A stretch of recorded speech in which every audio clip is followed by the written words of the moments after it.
Hello, everyone. Thanks so much for joining us for another great and engaging and exciting episode of Greatness in the Works series. This is a series of events, live webinars, live talks for the community of HR leaders and L&D leaders. Every time it's on a different topic. And today we're going to discuss a very timely and relevant topic of navigating change, HR at the front. And we have an exciting panel here that we'll introduce to you in just 1 minute. Just before we start, some of you might be wondering, what is Clickto? I'm not sure I know what is Clickto. So just so you know, Clickto is the talent development platform that companies turn to for professional growth for their strategic talent, whether it's in topic of leadership or power skills or customer relationships. And this is not the typical usual platform. This is pretty unique. One thing that's unique about it is that it's all about live courses with real people based on peer learning that generates high engagement. And it's not just a live course, but also an extensive period of actual implementation. It's not spend and forget, it's spend and get real learning return on investment, all packed with impact metrics to assure an actual implementation. And when we talk to L&D people, they say, yeah, but that's very hard. That's a lot of work. So with Clickto, it's actually super agile and simple with just a matter of click. You get to choose from a variety of top tier vendors in many different topics of programs and courses, and you can just enroll individual employees and managers to those programs. Everything is done in very small, intimate groups of like-minded peers, and everything is automated for you. No need to send reminders and calendar invitations and Zoom links and stuff like that. And the people who take those programs stay in a new community that is there for them even after the program ends. So I encourage you to come and learn more and check more on clickto.live after this event. And now, without further ado, I want to call back to the stage, Nati and Fallon, and introduce you all to them. So first of all, we have here Dr. Anat Treister Goren. Nati is an organizational coaching legend. I hope it's okay that I say so, Nati. And the CEO of Treister, and Nati will tell you a little bit more about her in a second. And Fallon Martin. Fallon is the Senior Director of People at SafeBreach, and she's here for all of us, to represent all of us by asking all the hard questions to Nati and get all the real answers. The discussion is going to start right now, but everybody that have joined us today, feel free to use the chat to ask questions. I will pick some questions from the chat and direct them to Fallon and Nati as we go. So just ask your questions and wait for me to catch them and point them in the right direction. So Fallon and Nati, maybe we'll start with you. Then Fallon, just quick introduction about yourself and take it away, start the discussion, and I'll see you all later. Okay. So hello, everybody. And it's always like a delight to be with the HR and L&D people who are the cultural sensors and the facilitators of processes in organizations. Yay. So my name is Nati. The full name is Dr. Anat Treister Goren, and Nati is much easier. And I've been a coach for the last 18 years, full-time, executive coach, team coach, organizational coach, 360, diagnosis, all kinds of stuff. Anything I could get my hands on. Before I became a coach, in my long life, I was 12 years a brain researcher, language areas, coming from psychiatry, speech and hearing, specialized in schizophrenia. And it really normalizes it when teams hear that They go, oh, good. And then I switched from that academic field into the high-tech industry to speech recognition and artificial intelligence. And I did 50% of my job as a senior manager with R&D and 50% people, business, marketing, HR when needed. So there was technology and people. And from age 4 to mid-20s, I was on stage just because I was born to that kind of family. And so my native language was acting and singing. So, of course, 18 years ago, I stopped at a crossroad and said, what do I want to do? I want to work with healthy people. I want to develop healthy people. I didn't know what it was called. And I found out it was called coaching and leadership development. So all of that really brought me into organizations with the mindset that it's not going to be enough to develop one-on-one. It must have also a way to develop relationships. And beyond that, we must also have a way to develop a whole system. So that brought me to the name of my company, Treister. There are 3 North Stars. And the 3 North Stars of individual, relationship, and system is what I offer to those dear HR leaders and L&D leaders in the organizations, which always became my best friends. They go, oh, I need that. I want to learn that. Give me that tool. So that's how it became a program for developing the people who lead people in organizations. And a specific focus that we're going to look at today is how do you lead them through change? And change has become our reality. And especially in the startups, even in the big corporations today, everywhere.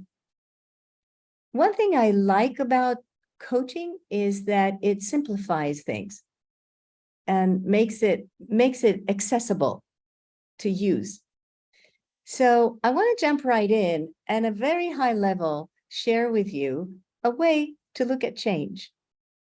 So change can be seen as basically a primary identity moving across an edge in which the secondary identity is emerging. Who are we now and who are we becoming? And organizations, that big triangle in the middle is your organization. And in it are smaller teams and even individuals, because individual is also a system going through change. So as you look at that and you're going through a change, you can probably think for yourselves, where am I now? Am I solid in my primary identity? Do I know and feel solid who I am right now, conscious about it? Am I on the edge? Am I going through something? And are there already people who are over there? Who are we becoming? So Fallon, as you kind of look at that, what pops into your mind in terms of where your company's at? Yeah, thanks for the opportunity, Nati. So just to give everyone a little bit of background, I've worked with Nati. I've gone through her HR leadership course and have worked through this model very recently, several months ago. By the way, I work at SafeBreach. I'm the senior director of people there, which is a fancy way of saying I manage all the people things. And also, like Nati, I've had sort of a nonlinear path to arriving in an HR leadership role, which could be explained another time, but have been in the business of caring for people in all of my careers all along and have watched this model happening, but I'm especially watching it now. I've taken on a new leadership role within SafeBreach in HR. And it's funny, what I observe is what Nati said before, which is people are coming to us and sort of airing their grievances as an organization is navigating any sort of change, whether it be a small change or a large transformation. And then simultaneously, we're managing it as individuals. So this is probably the challenge, Nati, that since you introduced this model to me from a coaching perspective, of course, I've been able to apply it to individuals, whether they be navigating small or large change, and help to sort of frame change as a whole so they can understand it and help them to identify where they are in the process. But then there's always a challenge as the HR person of, you don't control everything. Hopefully you hear everything and you see everything and you're sort of the nucleus of the activity, and you can hold people and guide them through the change, but you can't solve everything. So this would be a question I have for you, is how to navigate change as a facilitator of change when you're holding the people and helping them understand without being able to solve the problem for them or solution it for them necessarily. I love it, Fallon. Thank you for the question. And if you actually look at what coaching offers to you, it offers a way to help people connect to their resourcefulness. One thing that, for example, goes off on the edge is listening. It's the first thing. You stop, you go inside, you're afraid, you're reactive. So learning a basic thing such as helping someone become aware of how to recover from listening to the self, listening outward, listening to others just gives him immediate self-resourcefulness. He can really self-manage. And you're so right. You can't actually, if you just keep on solving, you're not going to be able to solve things for everybody. But what you do with the coach approach, you equip them with the capacity, with competencies to actually understand how to cross that edge themselves, how to recover, how to vision, by visioning, by leaning into each other. So your approach would be, rather than giving them a solution or an advice, to ask them like a powerful question or to reflect where they are and allow them to find their way with all kinds of practical tools. And one way to see this is, there will be people, and you will see this distribution anytime there's a change. There will be people that we call leapers. They will just fly over the edge. You probably recognize those. Just give me change. I'll just fly over the edge. And they're great, and an organization needs them because they take it forward. But often they'll just do that and won't even notice that others haven't arrived with them. So they're over there alone in the secondary, and they don't get what's wrong. Why isn't everybody coming? So the organization needs a couple of other types of people, the bridge builders, who you might need to explain more to. You might need to give them some rationale and help. And once they get it, they will build bridges. They will help people cross. And a lot of times those are also the HR and the L&D people. Okay, what's the change? Let me understand it. Now let me build the way. And then, of course, you have the tradition holders. We like the way it is. We don't really, want to change. And these values are really important. We don't want to go there because we're going to lose something. So the tradition holders, the organization actually needs them because they hold the values. They hold the history. They hold the way we were.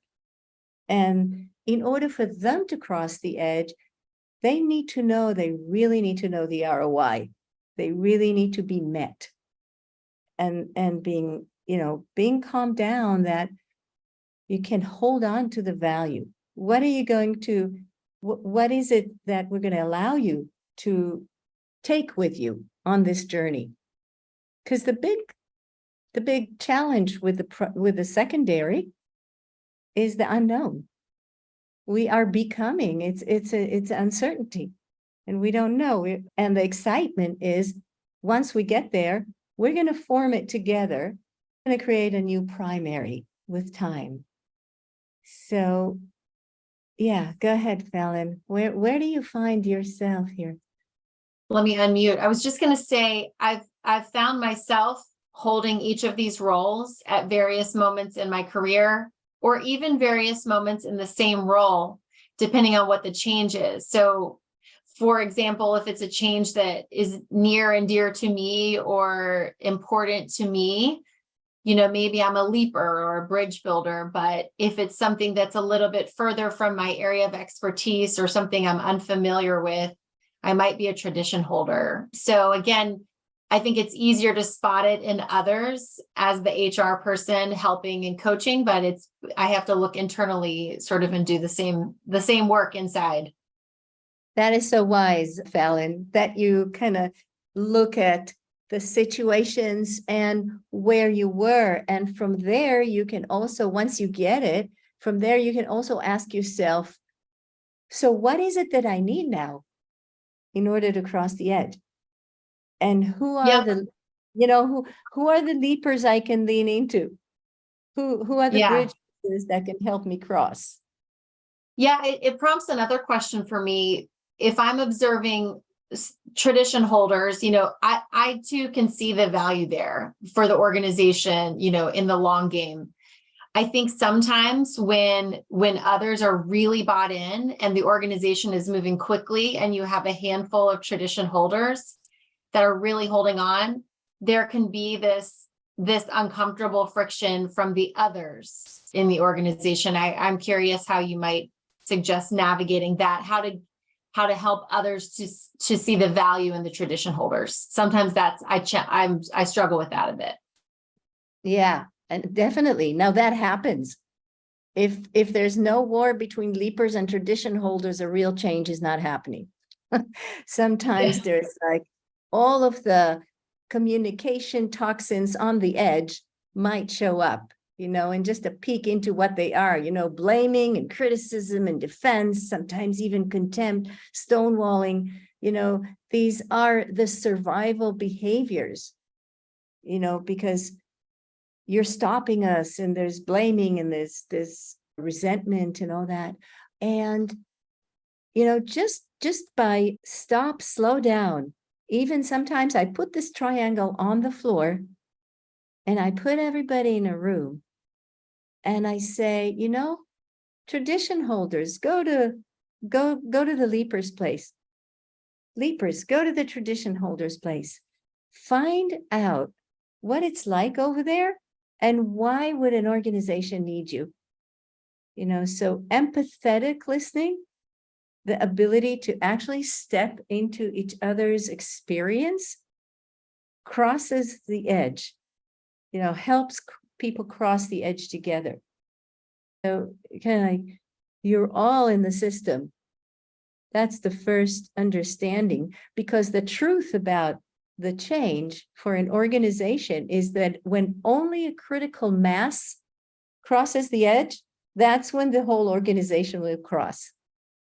So once people understand that it's about needing all of us to cross, they're going to organize themselves and be open to helping and trying to take a new perspective and not be locked into position, and also put down their armors.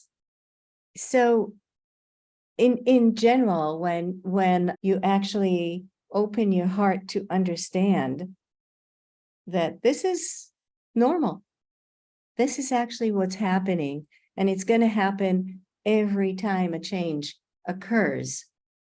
Educating your people about it is very, very useful. And as coaches, we don't keep the knowledge, we actually share the knowledge. We are eye-level partners. These are good skills to have for anything in life, but definitely in looking at yourselves as a system needing to work together and crossing the edge.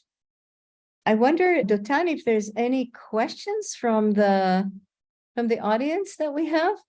This is a good opportunity to remind everyone on the webinar, on the event, that you can actually ask questions on the chat, and we will direct them to Nati and Fallon. So if you have any question, but I wonder, maybe a question for the audience that Adia just posted in the chat. It would be interesting to hear from you. Which roles do you have more in your organization? Leapers, bridge builders, tradition holders. So if you can share a little bit about how is it in your organization. But I think it's great to move on to the next point. Yeah, Nati, I don't know if we want to tease out the toxins. For me, this was, you jumped into it for a second here.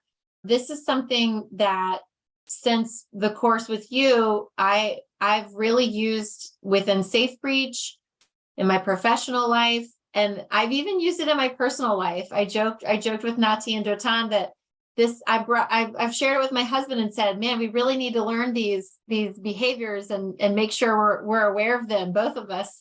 I think it can benefit, I think most of what I learned with Nati can benefit both my personal and professional life, but this was something that was a game changer for me because, again, like everything, I'm trying to do some introspection every time I'm, working with the people and analyzing their issues and trying to coach them through the solutions or getting to those solutions, especially when we're talking about change and transformation. These toxins come up even in healthy organizations. It's just natural. It's natural friction. So I think it's one of the most powerful concepts, having shared language in the organization around the toxins, so that when they naturally come up during change, we can identify them as a team in a non-confrontational way. We can name it. We can say this is, without maybe being aggressive about it. This has been really powerful, I will say. And, because it will happen, right? Because the research shows that healthy relationships have 5 positive interactions to 1 toxic one. That's the masterful relations. There's relationship masters and relationship disasters. In the disaster, you have more toxins and just 1 positive. But if it happens, then we might as well know that what is it, we might have a language to actually skillfully name what we feel, which is totally non-toxic, and recover. When toxins happen, they magnet each other and relationship freezes.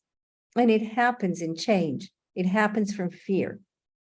And so when you learn how to identify it for your own and in a team, you might have a code, a word you're saying, going, uh-oh, toxins, and then you turn into some pretty skillful conflict management skills that help you talk about the really important things you need to talk about and express the emotions that are really important and wise, and others need to know about them. So I love it, Fallon, that you use it also for private, me too. It just becomes part of life and allows you to have a really good fight with someone and not a toxic one. Yeah, it's given me the courage, just the knowledge has given me the courage to work through issues professionally and personally rather than around them. Just understanding it's normal. This is what it is. There's a name for it. I think these have been the real gifts that I've gotten from these courses and this time with you. It's like having the tools and the knowledge to understand what is happening, and then to continue giving that knowledge to others so that they can self-identify. It makes everything, there's always going to be natural friction, but it makes it a healthy discussion. And it normalizes it, to use the word you used before. And it normalizes nearly everything, so you can work through it instead of around it. Yeah. And what I really in awe about you, Fallon, is how you experientially learn it, and then you really lead and train others. And I think that's transformational for your organization.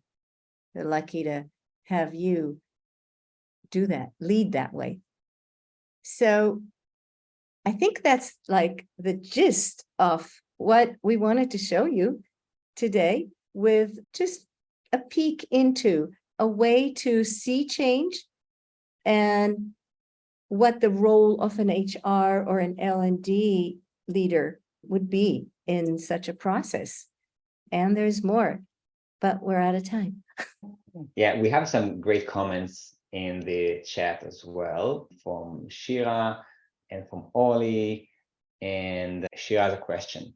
How do you work with teams who go back and forth, one step forward, two steps back, dealing with change? That's great. We have a term for that. It's zigzagging over the edge. There are many ways to cross an edge. You know, you don't have to commit, just cross over, be there for a little bit and imagine. And then you can always go back. So there's a lot of normalizing. There's also meeting the team where it is. There's a reason why they're zigzagging. There's a reason, there's probably something that hasn't been processed enough from the primary. So when they're going to the primary, it's also have them ground in the primary for a moment and then see what they need in order, what didn't they have last time they crossed? Maybe there's something to take as they cross now. You know, because you got to remember that if people are thrown over the edge, they're going to be in realm. It's not going to be effective. They might throw themselves back. All right. Perfect. And one more question from Liat. How do you soften and build a bridge with people, leaders who may not want to be perceived as vulnerable? It's interesting because, you know, a coach learns to ask some people, how do you feel? And other people, what's going on? Yet other people, what's the experience you're having? And yet other people, you know, what are you up to? So there's many ways to access, and you want to adapt with language. You know, vulnerability and the trust and courage to be vulnerable is something to build. And since we're also working with creating a space that is courageous and safe as HR leaders, as L&D leaders, and in the coach approach, you want to create enough safety and courage for people to actually be vulnerable. It's not an automatic thing. You want to build that muscle and want to honor, you know, just exactly how vulnerable somebody wants to be and take it from there. You know, listening from the side, but being myself a manager is super interesting, obviously. And just realizing again and again how all those sensitive moments in the life in the work life, right? People around you can be perceived in very different ways by very different people.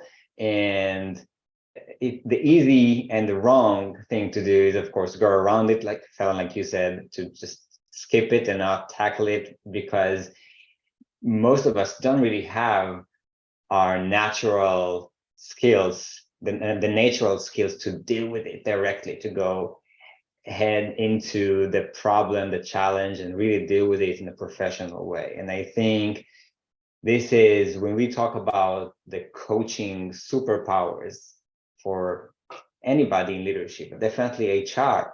Those are the superpowers. You know, to own those powers, to own that understanding of how to deal with those situations, right? How not to avoid them. And I think owning those superpowers within an organization makes you one of the most important people in the organization, makes you a pivot in the organization, and somebody that is a game changer. It can be the game changer for change for many different phases of the organization. So that actually brings us to the last part, which is the fact that some of you may know and some not, Nati and Treister are part of Clickto's portfolio of incredible programs, not only for HR leaders, but specifically this program is for HR leaders, which is called Coaching Skills for HR Leaders. It's a program that includes multiple live sessions in very small group of about 15 HR leaders from different companies. Previous cohorts were quite amazing, and the next cohorts are starting at the end of this September, and we have 2 cohorts this time, one for HR business partners and one for senior HR leaders. And I will ask you, Fallon, a question about it because you were part of one of the last cohorts. But first, Nati, we're really flooded with love and compliments from HR leaders who have been through the previous programs, previous cohorts, from tech companies, from banks, from other companies. What do you think is the secret sauce that makes this kind of program so unique and powerful? So I think that HR or sometimes L&D can be a pretty lonely position. And I love that someone mentioned to be perceived as vulnerable. You're people leaders, right? So I think finding a community and being seen, I think expanding capacity and building confidence and actually seeing the vulnerability and as powerful, and then getting a lot of useful skills and tools for immediate application. So I'm going back, I feel I can use this. Wow, I asked a powerful question and it opened up such a connection with the leader I work with. Unbelievable. So I think the practical, the community, and the confidence in being seen. Great. So that brings me to the question for you, Fallon, because I know you've been going yourself through change right now. So how or what tools did you take from the program that you were able to actually apply and implement in order to navigate those challenges right now? Yeah, I mean, not to just steal everything that Nati just said, but she was able to package it better than I ever could. And she said a few things that I didn't even realize had occurred. The power and the vulnerability piece, I just didn't put that together. That's probably the most important thing that happened in this course with Nati, but also in sessions with Nati, is just someone had mentioned the being perceived as vulnerable. Sometimes, especially because we're trying to maintain our prominence at the table as business partners, as serious business partners that are seriously affecting the organization, the bottom line, and the objectives. Sometimes there's a tendency to shy away from these vulnerable parts of what we do. But I'm learning in my long career, nonlinear journey in life, but also through this course, especially, that the power is in the vulnerability. I'm really digging deep and going inside of myself, and it's paying dividends for my organization currently. Like the relationships that I'm building with the leaders and the individual contributors, the tools that I've gotten from this course, they're amplified because they are powerful for me. They have given me strength and courage and power that I didn't have before. And I've been able to use it and coach others to see that vulnerability is power for them as leaders or as individual contributors. So this for sure has been a game changer for me. And it might sound cliche, but I have gone through a lot of really good leadership training in my past life in the military. And the time spent with Nati by far has paid dividends well more than any of that training. So for what it's worth, it's life-changing. I mean, really, really, it's good stuff. So wow, I could talk for a long time. Yeah. No, I mean, getting a life-changing experience and call it work. And this is not bad at all. But this is part of what Clickto really is about, and bringing together incredible facilitators and leaders like Nati and others for different topics, and have those experiential sessions and hands-on workshops and real practice and real people to work with and discuss and go back and forth with questions and ideas. This is what's so powerful, and we do that at scale. Specifically, those who are with us today in this event and have registered, they're going to get an email tomorrow. Yes, you people that are with us today, great people that join us. You're going to get an email tomorrow that invites you to enjoy this special discount of $150 to actually enroll either yourself or somebody from your organization to the one of those upcoming cohorts, leader coaching skills for HR leaders, led by Nati. They are starting the end of this September. So go ahead and do that. You will find the links to the actual programs in the chat right now, along with the links to the LinkedIn profiles, Fallon and Nati, where you can continue the discussion. We will also have a quick survey showing up on your browser right when we finish this event in a minute. So please give us some feedback. You can ask more questions, and we will love to continue the discussion. So you will get the email tomorrow with the links, with the discount code, with the recording. Feel free to share with everybody. I want to thank you, Fallon, so much for joining and for the amazing words and thoughts and insights that you shared with us. And of course, you, Nati, for taking the time and share this with the world. I know it's a unique experience for you. You're used to smaller groups or more structured groups and workshops with actual feedback from the audience. Now we only had Fallon, which I think was not bad at all. Thank you so much, and we'll see you all in the programs, in the platform, but definitely also in the next episodes of Greatness in the Works.